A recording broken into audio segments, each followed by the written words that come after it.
পূজা ইয়াত যেনে তেনে চাই বিয়া আছিলে কাৰণে বেছি নাচালোঁ পূজা এবাৰ এদিনেই চালোঁগৈ পূজা উতৰা দিনাখনিও নগ'লোঁ কাৰণ কেলৈ আমি নগাঁৱলৈ বুলি যাত্ৰা কৰিছোঁ ইয়াত দেখিছে নহয়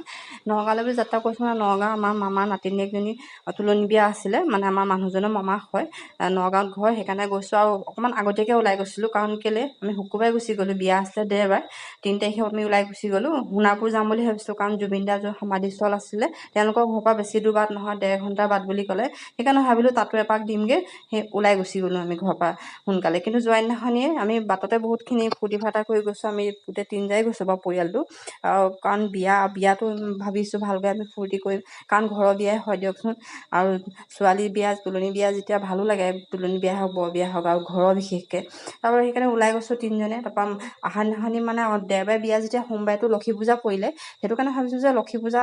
আছে যেতিয়া ৰাতিপুৱাইতো সোনকালে আহিব লাগিব সেইকাৰণে যাওঁতে আমি ফটো চটো মাৰি গৈছোঁ তাৰপৰা এই বিয়া আছিলে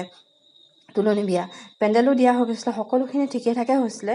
মামাও ঠিকে আছিলে ইমান ধুনীয়াকৈ কথা চথাও পাতিছে ঘপকৈ কি হ'ল নাজানো আৰু মানে মামাৰ কফ জমা হৈ গ'ল মানে কফ হৈয়ে আছিলে কিন্তু ইমানেই বেয়াকৈ কফ হৈ গ'ল মানে তেওঁ মানে উশাই ল'ব নোৱাৰিলে দিনৰ ভাগত